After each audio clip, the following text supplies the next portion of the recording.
Ashley. And I'm Jake. Welcome to our second end step. At the end of the day, it's just really nice to kind of kick back, relax, and we like to talk about magic and games. So that's what we're here today to do. At the end of every week, one of us will pick a topic and one of us will pick a drink. So this week, Jake picked our drinks. So Jake, what don't you tell us about what we got here? What are we drinking? Well, today we're keeping it simple, and we're just having a little bit of dragon's milk, which is a barrel-aged stout, and it's just extremely good right out of the bottle. But I find it nice in a cup. Awesome. Yep. I'm excited. We've started our turn timer, so we got about an hour to talk. And what I want to talk about. Yes. I am absolutely not somebody who is usually super up to date on, sets. I'm not usually looking out for spoilers. It's not something I do very often, So, I might not care very much about new sets coming out, but this one got to you, huh? this one got to me. I gotta be so real. I have a lot of feelings about Universes Beyond, and this set made me a complete hypocrite. I get that. I'm absolutely. So excited. This is a show that has been around since my childhood. And it's something I've watched obsessively. As soon as our children were old enough, I made them watch it. So yeah, I'm going to open up my notes to make sure that I have something intelligent to talk about. But yeah, I want to talk about Avatar previews this week. That sounds good. Yeah. Yeah. It looks pretty cool. I'm so excited. I'm going to be really honest. I've only sort of looked into it, and as we discovered last week, I'm really bad at card names. So please forgive me. I'm going to do my best. But yeah, so I think the first thing that I wanted to talk about for Universes Beyond in general, I guess, is how do you feel about Universes Beyond and about this set specifically? Yeah, so I think broadly, I really like Universes Beyond. I think it's a great way to bring new people into the game. We talked about it at the very tail end last week, about Universes Beyond bringing new people in for standard, and I think that's where it gets weird for me. That's fair. Because I love Universes Beyond as like a secret layer thing, or as a small set, like fun collectors thing, like Assassin's Creed is a good example of a set that has like a lot of flavor and a lot of unique mechanics and things in it. But when you start putting that into standard, it makes standard a little bit bloated, and you're taking a competitive environment and injecting a lot of new stuff that's difficult to balance and usually has multiple game designers and things working on it. Like the Final Fantasy stuff obviously had a lot of influence from the Final Fantasy team back and forth on that. It's all very flavorful and within the mechanics of their games. So my feelings are mixed on it. But I do really appreciate what they've done with the Avatar set, and from the previews that I've seen so far, it looks like it's really been treated with care and didn't quite get that Spider-Man treatment of having a lot of filler kind of pushed in. Yeah, that's something I was going to ask about. Yeah. How does this set compare as a Universes Beyond set to some of the other ones? Because I know Spider-Man set received some reviews. Spider-Man had a lot of issues. Yes. From the design to the structure of it, and I think the property itself doesn't lend itself particularly well to Magic because there's so many different versions of every character. You do end up with just this massive pile of legendary creatures with very overlapping abilities. In some cases having two cards with the same converted mana cost and the same alternate casting cost. It's kind of weird, like that shouldn't usually be a thing. That's true. I've also heard, I don't know if this is true. This is complete conjecture / hearing something from somebody else and like remembering it. Yeah. I heard about the Spider-Man set that it's possible that it was thought of originally as a larger set and then was made smaller. The reverse. Okay. It was originally going to be a very small set. Gotcha. So you wouldn't draft it. It would just be kind of cards into standard, but not its own full set. Okay. And then they decided that they wanted it to be fully draftable. They wanted it to be a full release on Magic Arena. So they increased the size of the set. And that's why there's a lot of cards in there that don't feel particularly Spider-Man-y. Sure. Because I think they're from a backlog of cards that would fit in standard but don't have a place. And so it was kind of, let's just shove those into this set. Yeah. And it didn't go over particularly well. It's true. Do you think they've learned from that? I know that Avatar came out too soon afterwards for them to really learn lessons from that. But do you see a difference in what's happening with this set so far? So the issue was that Spider-Man was the learned lesson. They released small sets before. We saw Assassin's Creed, we saw Aftermath, and we saw them not perform particularly well. Right. And so they tried to rectify that by making it a larger set. Gotcha. But they didn't have the runway to actually design a large set around it. So I think it's kind of a weird transitional thing, and I suspect that with the Universes Beyond sets coming out next year, they are designed to be big sets. They're designed to fill that role. And so I think they'll generally be better cohesive sets than Spider-Man was. I hope so. So far, I'm really liking what I see in Avatar. Yeah, I mean, I think Spider-Man was an anomaly. I'd rather just focus on Avatar and the Universes Beyond moving forward. It still rubs me the wrong way that it's into standard, but right now, whatever they can do to bring standard back, is kind of cool with me. Sure. So. Yeah, one of the things we were finishing on last week was I was talking about this one specific person that I talked to, and I was introducing this concept of magic in general to them. They were brand new to the game, had never played before, didn't know what magic was, and so they asked me to describe it. And I pulled out one of my favorite decks and was describing it to them, but my favorite deck is a mono black demon deck, and they were like, oh, demons. Yeah. Cool. And I was like, okay, it's not all that. And so then I started explaining some of the other sets. Oops, sorry. That probably was loud. I apologize. But I started explaining some of the other sets to them. We looked at Bloomborough, cute things. Sure. And then we started looking at Lord of the Rings and some of the Marvel stuff that they've released and some of the secret layers and then some of the other Universes Beyond properties that they're looking at. And they got excited and they were like, oh, you can make anything. Yeah. And so I think that's fantastic. But then when we're looking at these sets in standard, right? Because I think the convention currently is a lot of new players get into Magic playing Commander because that's what we see played at a lot of local game stores and by a lot of casual play groups. Yeah, absolutely. Right. So does putting this into standard actually draw new players to standard, or do you think that's not something that's very successful? Magic the Gathering is such a big game at this point, it's going to take a very long time to turn it. Sure. Right?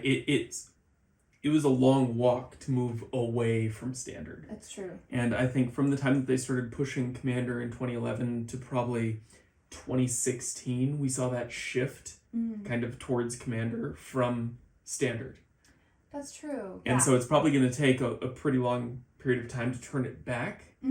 But right now, with the growth of the number of cards and archetypes and things in standard, coupled with some of the other weird missteps I feel in terms of ban lists and just format health in general. Sure, yeah. That I think bringing a new player in and saying, hey, check out this cool format standard where you can use only cards from the last 2 years so you don't have to go through the 30-year history of Magic to buy the most expensive, really powerful cards from the past. Right. You only have to look at the recent stuff. And then they say, well, it looks like there's only 2 decks that do anything. Yeah. It's not a great intro to 60-card Magic. That's very true. So then pulling it back to the Avatar set. Yes. Do you think that this set is going to have any kind of impact on standard, or do you foresee that being something that this set could impact at all? I think it absolutely could impact standard, and I think this is going to bring a lot of new people into the game. It would be awesome to see new decks kind of form from that. But it's all kind of theoretical right now. Sure. And until they do something about standard generally, I think there's going to be a lot of roadblocks. One of the things that I would love to see come back is block constructed. Explain what that means. So in the past, Magic sets were released in a specific format every year. You'd have one big set that came out and then 2 small sets. Oh, yeah. Okay. That was a block. So it was like every 3 sets. And so you would play block constructed, where you could only use cards from that one block. Right. And it meant that you were very much bounded in the mechanics and styles of decks that you could make, but it meant that if there were any huge power differences between different sets, you wouldn't have one block completely removed from the competitive scene. So you could play within a specific block. Sure. With the new stuff, also, that block structure of big set, 2 little sets, did not perform well. Usually... Why? By the time you got to the 3rd set, people were bored of it. Oh, we're still in this same story, the same set. It was like this weird appendage that had a couple of good cards in it. Yeah. But because the set is only 180 cards, if you buy a booster box of it, you're getting 7 or 8 copies of every common in the set. Yeah. Okay, something that I do think is kind of interesting about that, though, is I think during that time there was also just generally a lot less products being released for Magic the Gathering. That's true. And I think it's interesting as somebody who didn't really play as much during... I don't think I played during block releases. No, that would have been probably That's a before long time ago, yeah. So I didn't play during that time. So the biggest complaint that I've heard from people is that there's so much product it's hard to keep up with. Yeah. So it kind of sounds like we're on a pendulum and maybe we've swung too far the other way where now it's like maybe before they got bored with the blocks and now they've swung. So is there like a middle point, do you think, for that? I'm sure there is. I'm sure they're trying to find it. But it's hard to define what the best solution for that is. Sure. Maybe you could do some sort of... One of the tournament formats that I've seen in the past is a sort of build your own standard where you choose 2 blocks and a specific core set, and that is your version of standard. So maybe you say, I'm using Invasion block, Alara block, and core set 2010. And you'd say, those are the 3 that I'm using. And so you build a deck out of those 3 sets. And someone else says, well, I'm going to use New Phyrexia, Mirrodin, and I don't know, 10th edition. Something like that. And then those 2 decks, you could play against each other between those. And you'd have wildly different card pools with no overlap between them. But because all of those were standard releases and broadly similar power levels overall, you could build decks that were fairly competitive against each other. So if they did something like that, where you can use foundations and any 2 standard sets on their own, sure. I don't know if that would be helpful. But just putting some sort of bounds around the card pool and the number of cards that you're using. I think that's really interesting. I'm also wondering if there's a way to utilize that to create some sort of universes beyond specific cohesive, like, themed deck. Where you're like, I don't know, like... 2 most recent ones, Spider-Man versus... Yeah, just encouraging the, like in-universe building. The in-universe building. Like, how do you do that with, like, a core set that you can then build your basics from? Right. I don't know. That's cool. I like that. Yeah. There's a lot of different levers they can pull. I'm sure they're trying things right now. Yeah. It's going to take time to turn around. And one of the big issues with Standard is it's always a moving target. Right. Because it rotates every 2 years. So there's this big, like... push from the community, we have to fix Standard, it's broken, and like it'll take a year to do that to like make any significant changes. So then question, I know we talk a lot about Standard. I don't know a ton about 60 card formats in general. Yeah. I started playing in 2011, which is when they started pushing Commander. And so my experience playing Magic has been drafting, playing kitchen table Magic. So I have like a couple, like, I don't even think they were really standard Probably at not. any point. No. Decks. I think I have do I have a modern deck? Technically. I have technically a modern deck. Not competitive. No. Oh no, it's terrible. I went to a tournament and lost all except for one game. Yeah. But so thinking about like other 60 card formats, do they have some of the same problems that we're seeing in Standard? I know that they're now kind of cut off in a more limited card pool. So how are they avoiding stagnation? Like, what does that look like? They would have similar problems, except most of them, their power level is so high. There's not stuff coming out that shakes up the whole format. Sure. In the same way. Okay. So Modern had this pretty aggressively when Modern Horizons 3 dropped. Sure. And it's a similar, like, big metagame shifts. A couple of decks kind of completely took over the format. And then it took a while for those things to settle. Some cards got banned. Some things got unbanned. And now it's in a slightly better place, but anytime you're introducing new stuff to it, there's these waves that happen. Mm-hmm. And so when a standard set comes out, it probably won't affect modern. Okay. There's rarely a card in it with the occasional VV Right. and Corey Steelcutter, and a couple of these cards every once in a while that actually makes its way into the modern metagame. Sure. Otherwise, it's just weird tech pieces, and that's it. If you go further back, looking at like Legacy or Vintage, or sometimes Pauper has weird inclusions just because things get printed at Common that are now, not playable in those formats, but Right. compared to what's in Pauper, so we see occasionally some big shakeups like that, but it's a lot less common just because their card pool is so much bigger. Right. So then I have a follow-up question about this. Yeah. How does it remain interesting to build in sets that are much older like that with limited card pools? So when we're looking at vintage or pre-modern, or like things that are legacy, like whatever, those older sets, is the meta driven by interest? Like what drives the meta? Is it just the same decks? Like I have very limited experience with this. As somebody who has played Magic and has a little bit more experience with this, what does that look like? I mean, I think that's kind of the thing. A lot of the people watching here probably don't have a local Legacy tournament that fires regularly, or Vintage tournament that fires regularly. Mm-hmm. So it's mostly a Magic Online format now, just because of card availability and because of the super slow state of the meta. Sure. So because it's shifting much slower, you're in a position where occasionally things will shift, but more or less, it's the same decks. Mm-hmm. And so you're going to be making adjustments to your sideboard and small tweaks to your deck based on what you expect to face in that tournament. Sure. And so my favorite format in 60-card Magic is pre-modern. And that is a fixed card pool. Yeah. Broadly, everything from like 1995 to 2001. Great. And so it's only the cards within that Objectively period. the best years. I am not going to say that, but that was what got me started. 2 to 8 years old. Oh, that feels terrible. The best years. I had no bills and no worries. Continue.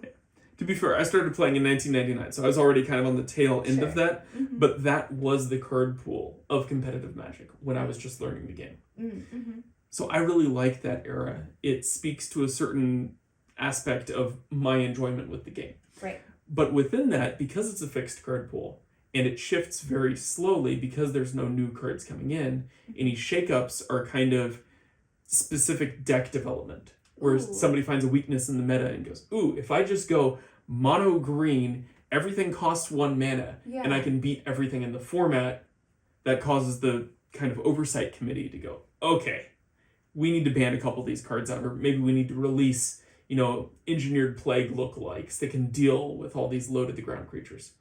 And so it is managed by that balanced team. But because of that, in the recent 2 or 3 months of pre-modern, if you look at the deck distribution of what's playing at competitive tables, the deck with the highest representation is about 8%. Wow. That's significantly lower than I expected. And so if you compare that to standard, where right now VV Cauldron is 26% that's pretty crazy. of the meta, and 30% in the top 8. Ugh, that feels bad, yeah. Yeah, it's just so overrepresented.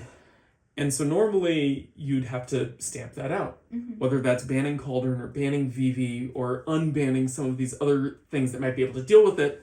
Although right now it just comes down to bans. I don't think there's anything you can unban. Maybe a Boilo's Awakening might create some weird pushback where you can go into the Omniscience combos, but that's still extremely fast and isn't solving any problems with standard being a 3-turn format. Sure. So they just need to be more agile. They need to be able to respond quicker and make those adjustments to the format to bring it in. Okay. Yeah. I'm making sure that I didn't miss anything in my thing. But yeah, I mean, ultimately standard's a moving target, like I said, and so you have to be able to respond quickly, and the 3 months between ban lists or updates is just a little too slow, where if they're not quite sure, you have to, survive another 3 months of bad play. I guess that's true. One thing I want to ask about that, though, is I remember there have been times in Magic Past where they release something and then immediately ban something. Or they release it and before it's even like fully out, it's been banned. I think that happened like one time in my memory. For standard, not for a very long time. For other formats, Pauper had a card banned before it was even legal to play. Commander had a card banned before it was even legal to play. Just because those would be format breaking cards. This being Lutri and it's not all that glitters. It's like the grafted skullcap style card for Pauper. So it occasionally happens, but they usually don't do that in standard. And there is definitely a push for not banning out cards that are in sets that are still in print. Because you don't want to pull the big chase card be stoked and not be able to play it, and then immediately it's banned. Yeah. That's not the same thing. But when we were playing, or when I was putting together my CEDH deck the first time, we ordered cards online, and before they arrived, the big, what was it, Dockside? Dockside, Jeweled Lotus, and Mana Crypt were all in your deck. They were all in my deck. We had them ordered, and they were all banned before I got them. It felt bad. Yeah. And so to have that happen with standard would be terrible. Especially because some of these cards are very expensive. If you're spending $200 on cards only to not be able to use them... Oh yeah, no. I feel that vibe. Horrible. It's a bad vibe. Yeah. Right. Yeah, and I know we had some friends too who also had that happen to them. Oh yeah, where they absolutely. like immediately, like they invested in some of these cards, they were really excited to play them, and then they were immediately banned, and they just lost a ton of money.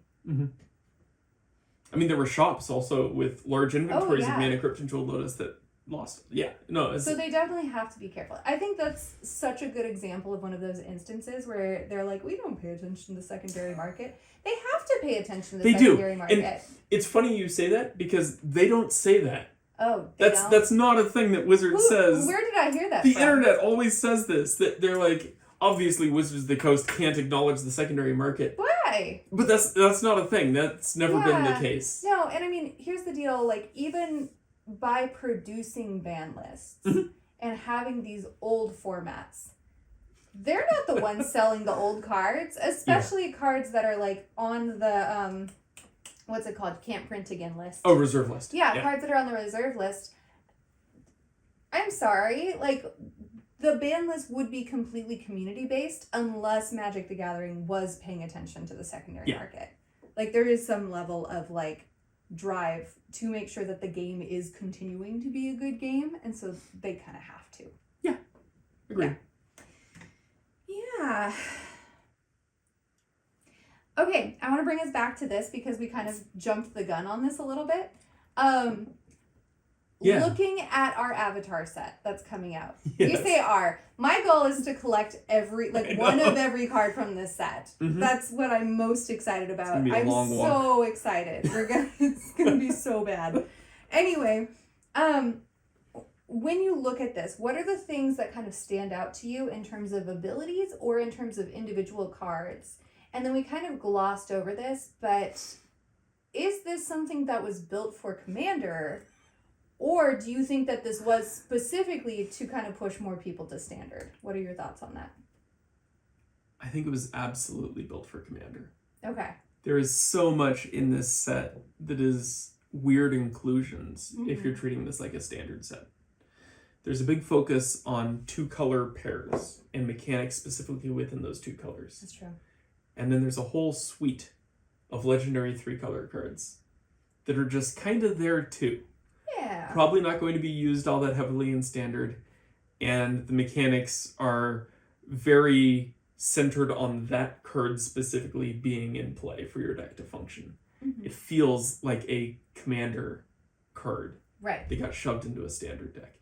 And I get that there's some wiggle room like that, but when you're opening a standard set and your mythic rare that you get is unplayable in standard, it feels a little weird. Yeah, that's true. So I think there's a lot of parts of this set that are not focused on standard, but I get that this is broadly a release for Magic in general. And there's a lot of people that are going to start playing with Avatar, and all of their friends are going to play Commander, and they're going to want to build a Commander deck to play with them. And this has that support. I think there's also something to be said about not wanting to just build a deck, but wanting to build a a Zuko deck Yes. or an Uncle deck. Sure. My personal favorite, I want to build a Cabbage Man deck. I need a Cabbage Merchant deck in my life. I saw like a pseudo CDH Cabbage Merchant deck, and I'm definitely going to try to build it. It's just mono green artifact token combos. Totally. Yeah. It's like, it cares about food, but really it's just using that as like a mana base. So it's like whatever. And it's a deck where any green-black squirrel commander would probably be better there. 100%. But do you see his face? How can you say no to this?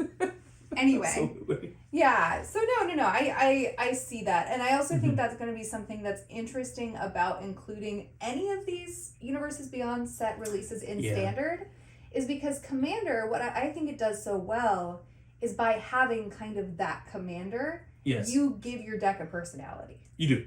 Absolutely. Right? And so, like, by being able to be like, I claim this as my commander, you're able to say, like, I am playing my favorite character.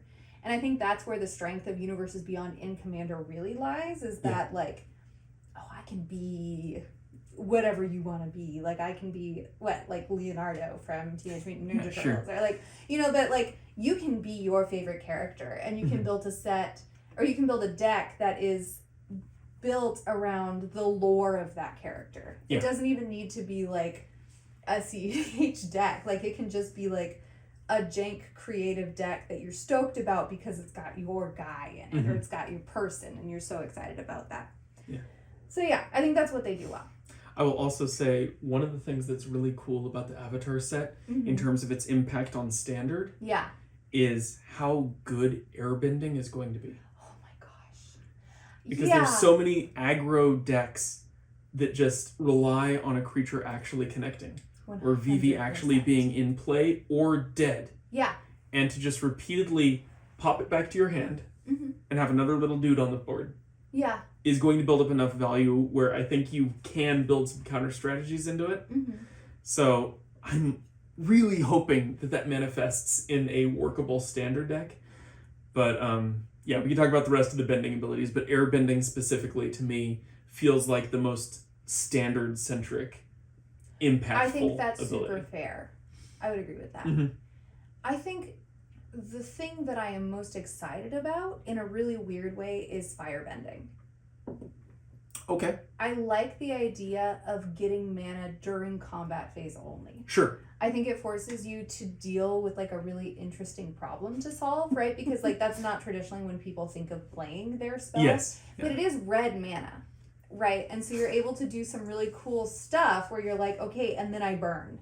And then I and so then it gives you an opportunity to kind of create a deck built around instants during your combat phase. Sure. And it also creates this really interesting, like, do I block? Do I take it? Am I going to die if I don't take it? Yeah. Like, it gives you some more of that, and I also want to see it in your mana burn deck. So I will say, that's really funny in the mana burn deck. It absolutely has a spot in Standard, but there's currently, I think, 3 or 4 cards that say red mana doesn't empty from your mana pool. Oh, that's a really good point. So you just hold on to it. Yeah. And still use it in your second main phase to do big stuff. Yeah. I mean, that's the cheater's way out. Well, yes, but like big red, I think, is going to be a thing that you can play with. I think as so a Standard deck I think right that's now, very which true. looks pretty cool. Yeah. I think so. Speaking of Spider-Man cards that do that. That's a good point. Yeah. I think, okay. Yeah, I think there's a lot of ways to get around it, but I do like it because I think it does force you to solve a problem. Yeah. Right? Absolutely. Like it's not something that immediately is like, oh, like this is an ability that is just like gives me more mana. Like there's restrictions put on that and you have to solve them, and I like that. Yeah. And then the other two, there's water bending, which allows you to tap down your creatures to pay for the costs. Yeah. So there's really high waterbending costs. I really like the, I don't remember his name, the avatar, the waterbending avatar. Oh. That lets you take an extra turn when it flips. Seems like that's really strong. And then on the earthbending side, there's a few cards that look really cool there. Yeah. But the biggest thing for me on earthbending, I love cards that turn lands into creatures. You do love, and that's your Griffin deck. I love it. And the big weakness is, if anybody has creature removal, they're also destroying your lands. And one of the cool things about earthbending is if that land leaves play after you've animated it, it just comes back. It's true. They fix it. Yeah, so you don't actually go back on your mana. Although I will say they are so reticent to print any sort of land destruction stuff and make sure you save your lands. I want land destruction to be more of a thing. I think it's a part of Magic. It's something that's been neglected for a long time. Yeah. I think that's fair. I think that's a hot take. I think a lot of people don't like it. A lot of people don't like it because I think what it does is it hamstrings you in a way that a lot of other things don't. Yep. Speaking of, there's like a Mindslaver ability that's coming out in this set. There is bloodbending. Yeah. Yeah, that looks really cool. I really like the limited ability if you don't waterbend, where you only control part of their turn. Yes. I think that's a really nice way to snipe a specific thing that they're trying to get out of it. Yeah. And then if you do have the resources, being able to just take their entire turn, you get that real Imracruel effect there. Very much so. I think, okay, so then strategically, if you were to take somebody's turn, what part of the turn do you think is going to be most exciting to take over? It's going to depend on the deck. I think usually combat. Yeah. But sometimes taking their main phase, depending on what they have in play, if this is Commander and you see that they have a Gaia's Cradle and a couple of other things in play where they're going to be producing 10 mana, just assume their deck can do the thing. Yeah. And just take their main phase. Totally. I think it's also anytime someone can sacrifice stuff. Just forcing them to sacrifice their own stuff. I think that becomes a much bigger risk in this set, which I think is kind of fun. Yeah, the Umbral Caller Zealot becomes a liability there. Totally. Yeah. Sacrifice all their artifacts and all their creatures. Yeah. And then I'm going to surveil all your good cards to the bottom and leave you with the land on top. 100%. Yeah. Yeah. No. I think that's a pretty cool card. That'll definitely see play. Yeah. Not super high competitive levels, but... Are we talking about the library? Is that what you're talking about? No, the bloodbending one. The stealing control. Okay, yeah. Well, I think people like taking turns. They like taking other people's turns. Yes. And I can say from experience, having somebody take all of your turns forever is the worst way to lose. He's laughing because he did it to me so many times. Mindslaver Academy Ruins. I know. I was a baby Magic player, it's and you're fun. let me help you. I'm going to take all of your turns forever. I get to have twice the fun. Yeah. Let me show you how your deck works. 100%. Yeah. I did learn how my deck works. It sucked. Yeah. Actually, kind of a funny aside. I was at the CDH tournament last week. I went to the Fishbowl 6, and in one of the games, someone actually got Imracruel off against a Rog Thras player and successfully made them full combo out, killing 2 other players and then themselves. Killed themselves also? Yes, this was Justin. Someone else stole his turn while he had combo in hand. No. Destroyed 2 other players and then themselves. They lost or Justin lost? Justin lost. They made Justin kill Justin. Yes. It's so good. Yeah, no. I'm so sorry, Justin, but also that's ridiculous so play. Cool. Anyways. Yeah, such a good play. But yeah, the ability to take another player's turn is always good. Yeah, I think it's a lot of fun. Yeah, so I just went through and wrote down some cards that I thought were interesting. I have one that you said to write down, and that was Badger Mole Cub. What is Badger Mole Cub? Can you tell me about? Do you want me to look it up? Badger Mole Cub is amazing. Tell me about it. All your creatures tap for an additional green. Okay. If they tap for mana. Oh. And then when it comes into play, you earthbend 2. So it's Kinnan, sort of. Yes. Okay. It's a Kinnan that turns one of your lands into a creature when it comes to play. Yes. Now, it doesn't combo like Kinnan does. Okay. Because you can't use it on Basalt Monolith. Sure. Right. But because you get so much mana out of that. Yeah. And then if you also have access to Kinnan, that adds on top of it. It's not legendary, is it? It's not. No. I wanted it for my Sensei deck. Yeah, you can't run it as your commander. You can't run it in Sensei. You might run it in Sensei. You can run it in Sensei. You just can't search for it in Sensei. Yeah. I think it might be good enough to run in Sensei. I think so. Because you do have a lot of cases where you can actually turn Gaia's Cradle into a creature. Yeah. And then do things that care about creatures. Totally. Also, Gaia's Cradle into a creature is really silly. Because then it taps for 3 right off the bat. Yeah, okay. Because you see the cub and itself. And it produces an extra green. So, confirming, it's when creatures tap for mana, they tap for 1 additional green mana. Yes. Okay. That's cool. And then, also with Kinnan in play, it would give you, 2 additional mana? Yeah. Because it's creating... Any deck that runs a lot of mana dorks, this is an auto-include. Yeah, I like that a lot. It's probably one of the most straightforward, this goes in your green decks card that they've printed in this set. I like that. Mm-hmm. Yeah, but there's a few pretty solid inclusions in just generally competitive decks. Yeah, that was one of the ones that I was talking about, is the Wan Shi Tong. It's the owl boy. Absolutely. Big owl boy. But there was another one that came out, and I'm going to look it up because I, again, cannot remember cards. Please, I'm so sorry. I think it was Wan Shi Tong's Librarian? Let me see what it is. Wan Shi Tong is the blue, and X. Yes. And you draw half X when it enters play, and it gets a bunch of +1/+1 counters. That's Wan Shi Tong Librarian. Yeah. Mm-hmm. But that card feels like a Rhystic Study. Yes. Because anytime your opponent fetches for a land, anytime they have to just interact with their deck using a tutor, you get +1/+1 counters and draw cards. It feels like if you drop that on turn 2 and you're early in the turn rotation, by the time it comes back to you, that bird is going to be like a 4/4 or a 5/5, flying vigilance, you're drawing extra cards. It just does everything you want to do, and there is no pay the one. Your opponent can't say no. You just get it. You do the thing. So it's really good. And in the late game, if you draw it, then you just make X equals 6 or 7 or whatever, and you draw a bunch of cards on top of that. It's a good recovery vehicle as well. It's never a dead card. Yeah. Which is nice, because you can play it early game, mm-hmm. or if you draw it late game, it's not like you're like, well, it's only a 2/2. Yeah, right. It's like, it scales. It will close out the game. Yeah, it's very cool. And it lets you refill your hand late game mm-hmm. if you need it to. And the thing that I see it for that I'm really excited about is one of the decks that I've been tinkering with is the Heliod that flips. Yes. And on the backside of Heliod, spells you cast cost X less, where X is the number of cards your opponents have drawn this turn. Yes.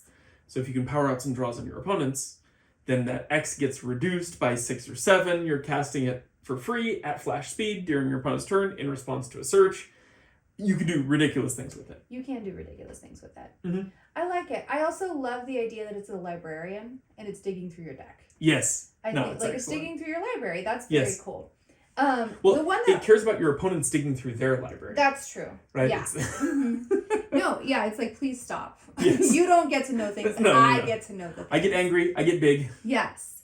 The one that I thought was really cool actually was Planetarium of Wan Shi Tong. It's not as good. It's very expensive. Okay. And I think it'd be better if it was less expensive. I don't think it needs to be as much as it is. It's 6 mana, pay 1, tap, scry 2. And it says, whenever you scry or surveil, look at the top card of your library. So you would do the scry surveil first, and then you get to look at that top card of your library. You may cast that card without paying its mana cost. Do this only once each turn. And I think it's the do this only once each turn that makes me think maybe 6 mana is a little too much, but I understand why they had to. Because you can do this once on your turn, once on your opponent's turns. Mm-hmm. So you're doing this 4 turns if you can do it right, and then also if you have any kind of ability doubler or trigger doubler, you double the second half of that trigger. Yeah. So and then you're like, okay, I get to put 2 things into play. This card has the magic number, and anyone that's played Modern for a reasonable amount of time knows that the magic number is 7. Okay. Because that's how much mana you get when you have all 3 Urza lands. Oh, okay. So it's Tron. Yes. If you can go turn 1, grab a artifact that searches for land, turn 2, sack that, go grab the 3rd land if you have 2 of them in your hand. Turn 3, you're on 7 mana. Yes. Play that, flip 2, grab whatever, drop that into play for free. Tron is all about super high mana anyways, so you're hitting a big, Karn Planeswalker or something like that. And then you can do that every turn moving forward on top of all the rest of the mana you have. I think this absolutely has a place in a few different decks that just go for big mana.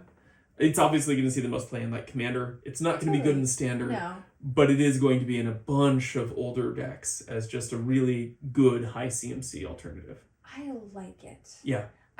I think it's interesting, Mm-hmm. and I love the flavor of it. Yeah.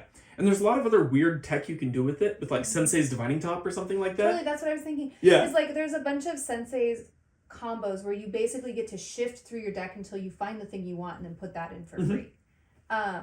Yeah, anything that allows you to then put things in for free, I think is going to be. Especially in the older sets where you have fetch lands and that kind of thing, where you can surveil 2, or it's surveil or scry, whatever, it doesn't matter. It says surveil. Well, it allows you to scry. Scry, okay. It's but when you scry or surveil. But it's when you scry or surveil, then do the thing. Yeah. But there's a lot of cases where you'll look at the top 2 and go, those don't really do it for me. And you can sack a fetch to reshuffle. You can throw this to the bottom and just go for the blind flip. Yeah. The reason why I know it won't be good in Standard is because Chirrell's already in Standard, which allows you to discover 5 every turn. Yeah. And it's not good enough. That's fair. So it'll see play, but halfway through that. Yeah. Yeah. So yeah, that's just a silly little deck that I'm excited about. It's a little god. Are there any other cards that stand out to you? Other things that I wrote down. Well, I wrote Cabbage Merchant. Yes. Yes. Just food token lines. Firelord Azula. I thought was really cool and interesting. But I think that's just because it's in the right colors in CEDH. Yeah, it is. Right? Because it's what? What did you call it? What's Grixis. That called? Grixis. Yeah. No, Grixis in Commander is just your commander needs to combo with something else to win the game on its own. Yeah. And then the rest of your deck is the normal stuff. Yeah. You're running Thorgal, you're running all of the like Brain Freeze, Underworld Breach combos, you're running all sorts of different control elements, you have all of the tutors available. But yeah, so Firelord, Azula, the big lines, obviously, you can cast the easiest one's Tainted Pact from your hand. Yes. And because it's an instant, and because it copies, the first one you flip until you find Thassa's Oracle, and the second one you burn through the rest of your deck. Yeah. And then just cast Thassa's Oracle in your second main phase. Yeah.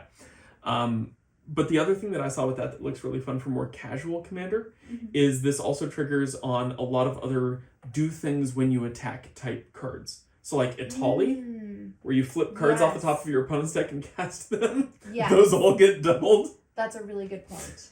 So just wacky stuff like that. Yeah. Mm-hmm. That's really fun. Can I say something that is silly, but I'm actually kind of disappointed about in this deck set? Sure. I wanted a flavor of braids for Azula. Oh, just forcing people to sacrifice stuff? Well, yes, but like I feel like braids, the depiction, the image of braids is also that picture of Azula once she started unraveling mentally. You know what I mean? So I feel like I don't know Braids' actual storyline, but I know Azula's storyline. And I see the way Braids seems and the level of sacrifice Braids forces as very reflective of the ending of Azula's storyline. And I think that would have been a really interesting callback to like something that happened older in Magic, something that's been recently unbanned, and also something that is like referencing the lore in a very cool and poignant way. Yeah. The thing that do we want to talk about anything else on specific cards, or do we want to talk more broadly about the set? I think we can do both. And do you have any specific cards you're stoked about? Not beyond what's in there. The one that I really wish was cooler is Uncle. Yes. Caring about lessons. Oh, yes. What's weird to me is going back to Strixhaven when the lessons were first released, because this is the second time we've been on lessons. Right. There was a whole mechanic centered around using lessons called Learn. Okay. And when you learn, you can take a lesson from outside the game and add it to your hand. Oh, that's really cool. And so the whole thing was that you'd have a bunch of these lessons in your sideboard as these kind of silver bullets. And then when you learn, you can grab the one that's relevant and use that. Is that legal still? It works in Standard. It doesn't work in Commander. Is it because we don't technically have sideboards in Commander? Yes. Is there a way to get around that at all? No. Why don't we have The alternative sideboards is in when you Commander? cast Learn, if you don't have something outside the game, the other effect is you can just discard a card to draw. I have a question. Because it says outside of the game, does it have to reference your sideboard? Yes. It has to be a part of your deck outside the game, which is always the sideboard. So would it theoretically, reference your like command zone or something? no, like because the that? command zone is a specific zone in the game. Could it work somehow in like Oathbreaker or some other like non-command? Like, I mean, is there... they'd have to redefine it. No, because there is no sideboard in those other formats. But that's why I'm kind of like That's frustrating. weirded out by this, because it's supposed to be a standard set. It makes sense to have learn be a mechanic in the set, and have Uncle being able to like learn to give you lessons and then also discount those lessons. Yeah. Feels like a really nice way to make use of some of these cards that are intentionally underpowered because you have free access to them. But then they bypassed that entirely, and so there's this weird subtype on some of these spells as a lesson that is just kind of crummy cards in your deck that some other cards in your deck care about. Is there a way that that could impact standard in anything interesting, or are lessons just straight up not good enough? I saw a weird brew of a deck that uses both Uncles in conjunction to load up your graveyard with a bunch of lessons. Right. And then one of them allows you to flashback lessons for a cost of 1, and the other allows all lessons to cost 1 less. Oh, so So you can just churn through your whole graveyard, cast everything in That's one sick. turn, and maybe get a win out of it. But no, not really. That's so unfortunate. Yeah. I am so upset that we're not allowed sideboards in Commander. Why do you think that is? I think originally the idea was that you play Commander as a best of 1. So there's no need for a sideboard. There's never a window when you would do that. Okay. And by having a sideboard, I feel like you'd run into behavior where someone says, oh, you're running that commander? I'm going to sideboard in all my rest in peace adjacent cards to just exile graveyard stuff. It also encourages a level of deck building in Commander where you have to have a lot of your answers in your main deck. Yeah. Which is atypical for most other formats. But you end up leaving a lot of stuff like that. The wishes, a variety of other cards that care about outside the game zones. It can't be played in Commander. Kind of controversial? Sure. Sorry, I didn't mean to. Please do. No. No, it's about sideboards and playing Commander. Yeah. I feel like playing competitively in Commander can sometimes be a crapshoot. Absolutely. Because there's some time... It's a best of 1. It's best of 1, Yeah. first of all. But second of all, there are just straight up some commanders which shut down other commanders.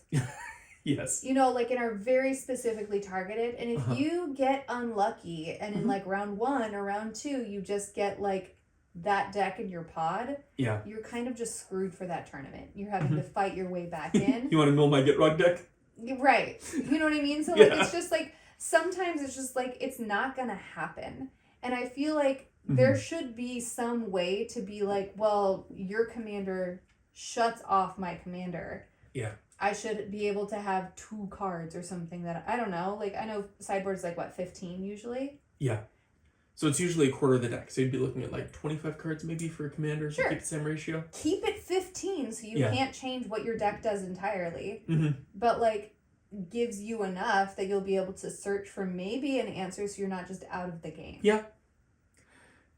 And honestly, I'd like it just for the standpoint that you can shift what your deck does occasionally. You can adjust the power level up and down a little bit. I think you can make a more flexible deck with a sideboard like that. I think it'd be interesting if you were allowed to bring 2 decks to a CDH tournament, and then you could change one time, and then you were stuck with the second deck. Oh, and you have to play through the rest of the tournament. Yeah. You had like one opportunity to change. So you get to start with whichever of the 2 decks you want, and once you've switched decks, you can't switch back. I think it would solve some of the problems, and also it is just the right amount of chaos that it makes me happy. Yes.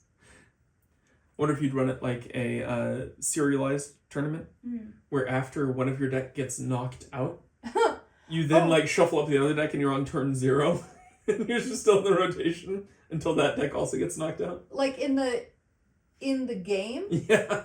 Well, that's just first round, like most of the people get knocked out. I guess that's a great way to go from like a bunch of people to 16 really fast. Yeah, but you play it like stock. Sure. You know, where everyone has 2 stock. Oh, totally. Knocked out. Yeah. I'm picturing it like a Pokemon team. Yeah, exactly. Like it's like you got your prizes, and once you finish your first prize deck, and the second one, then you just add ante back in, and if you lose with a deck, you give it to whoever wins. Oh my god.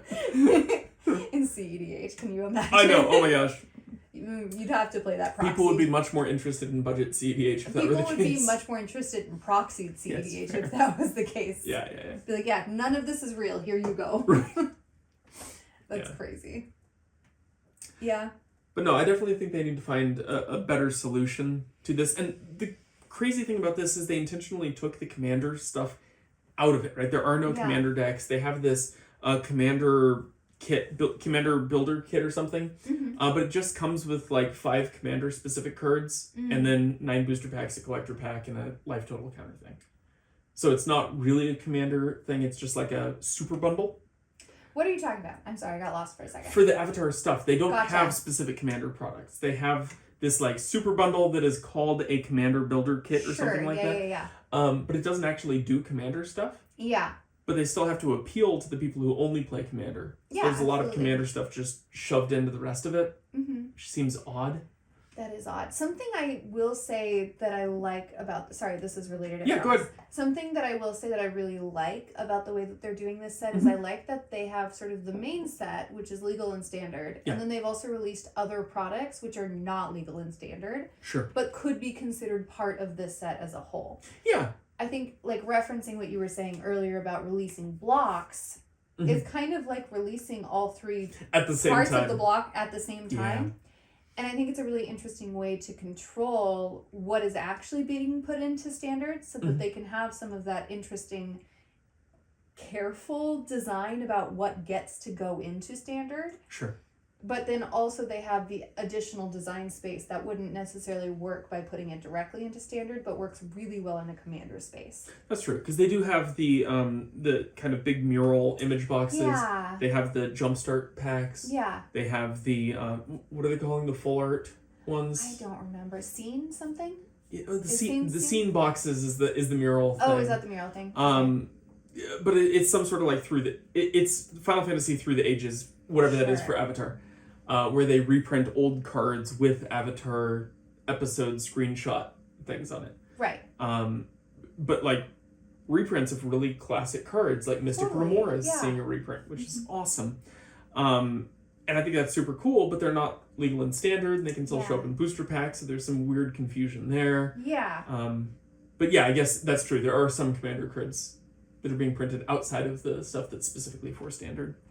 Yeah, I just wish that they were more intentional about doing that, I think. And I think this is kind of moving towards being able to do that a little bit better. Sure. Like, this feels like kind of dipping their toes into continuing to print Universes Beyond and allow it into standard without just being like, yep, everything you see is allowed in standard now except for this stuff, even though we released it as part of the same set. Sure. Right. It allows for that separation. And, like, I know you said, like, there are some cards that are going to be pulled that you can get in booster packs but aren't legal and standard. Yeah. But it still feels better than the, like... I don't know. Like, it's true, but I saw people trying to put Dark Ritual into their standard decks because they got it in a Final Fantasy pack. That's true. That kind of thing, you know, where it's not explicit in the stuff. Yeah. Yeah. Mm-hmm. But I think that's probably okay. And like you said earlier about whether they're learning or not, there's going to be an on-ramp to this. This is the first full year with Universes Beyond being integrated into Standard. And who knows, maybe it might fix everything and we'll see Standard be a vibrant, thriving community right alongside Commander. That would be really cool. I love him for his optimism. That's why I married him. It could happen. It could happen. Yeah, Ninja Turtles will save us all. I mean, I feel safe in their hands. Let's be real. It's true. Yeah. Okay. So then question about Universes Beyond in general for you. Yes. I know that they are pushing to make Standard a thing. It feels very Mean Girls.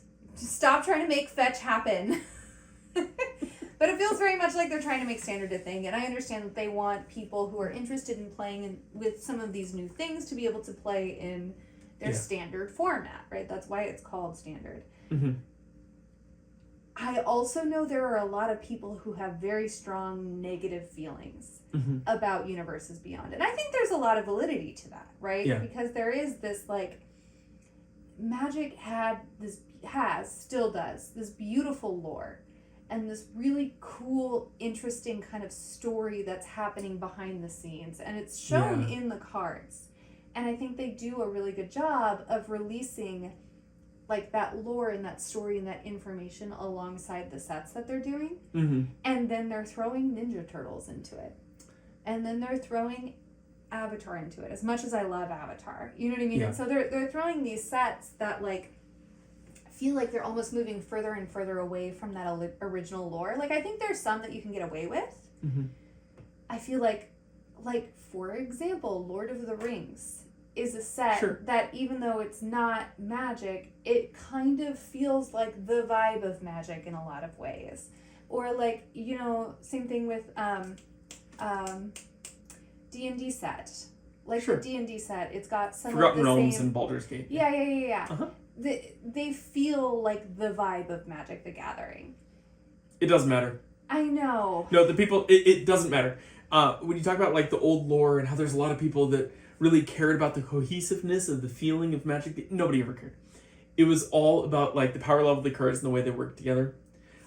There's a big, I think, cool aspect of being able to show up with a new commander deck and, hey, check out this cool weird thing that I did. Mm-hmm. And it's similar to a lot of other hobbies where you're like, check out these cool miniatures I painted. Right. Look at this new Warhammer army that I put together.